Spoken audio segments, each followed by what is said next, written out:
President of the island's largest credit union denies allegations of a conflict of interest regarding the newest credit union branch. That's our top story in our Barbados Today morning news update for Tuesday, February the 6th. I'm Emmanuel Joseph. Thanks for joining us. The island's largest credit union has launched an internal investigation into allegations of possible conflict of interest by its most senior policymakers. The Supervisory Committee of the Barbados Public Workers Cooperative Credit Union Limited yesterday afternoon confirmed that it was giving top priority to a probe into claims that Credit Union President Raphael Holder might have breached the Cooperative Societies Act, which requires directors of the board to disclose their interests in the award of material contracts.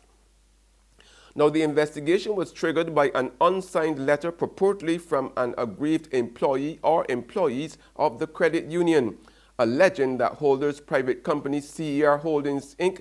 was also the landlord for the newest credit union branch at Mile and a Quarter in St. Peter. But in an email response last night, Holder insisted that the allegations were not true. He told Barbados Today he is not the landlord of the premises leased by the credit union at Mile and a Quarter. Holder also said CER Holdings, the company with which he is associated, is not the landlord either.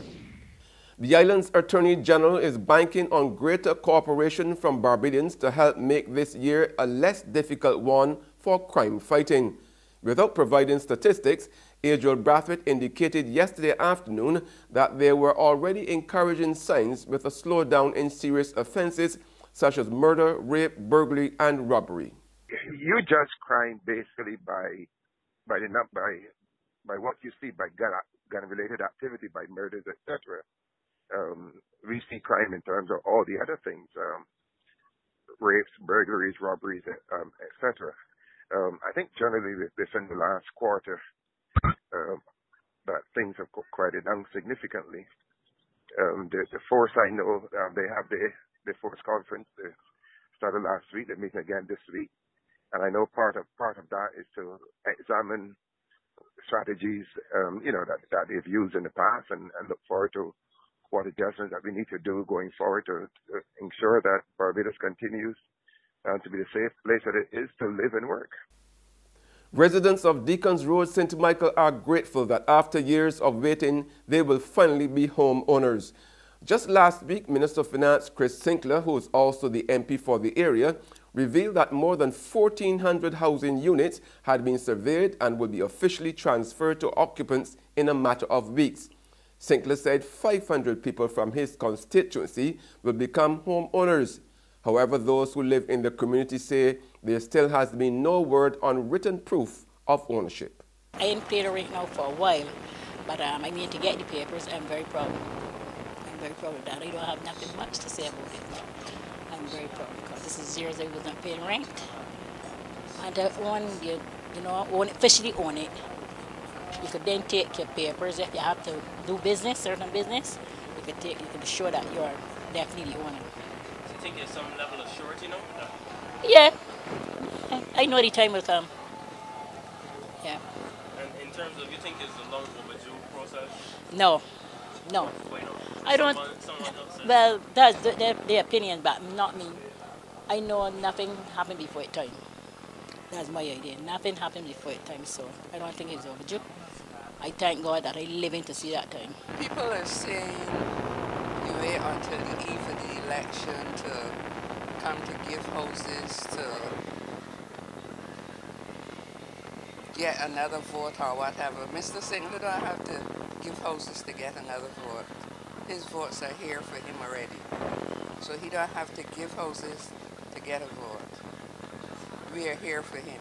We know elections coming, everybody trying to get back their seat because some of them know that their seats gone.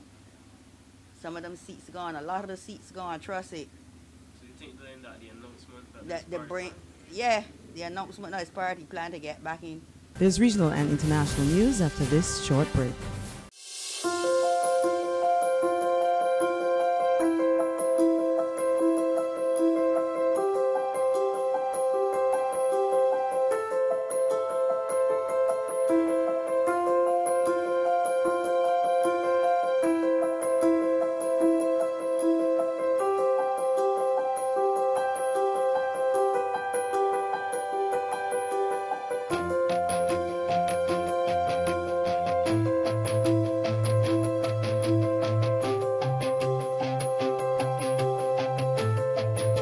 Barbados Today, news you can trust.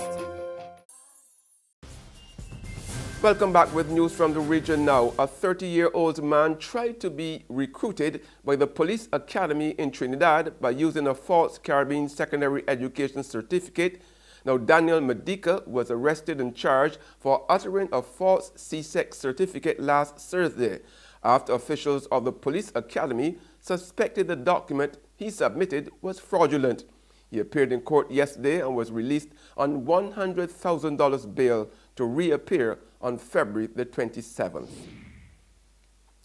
And on the international scene, the UK has hit back after US President Donald Trump claimed that the National Health Service was going broke and not working. We hear more in this Euronews report. British Prime Minister Theresa May said she was proud of the country's healthcare system, responding to comments made by US President Donald Trump, who tweeted that the service was going broke and not working. May publicly backed the UK Health Secretary, Jeremy Hunt, after he tweeted disagreement with the US President's view. Trump used Britain's National Health Service, the NHS, to make a domestic political point.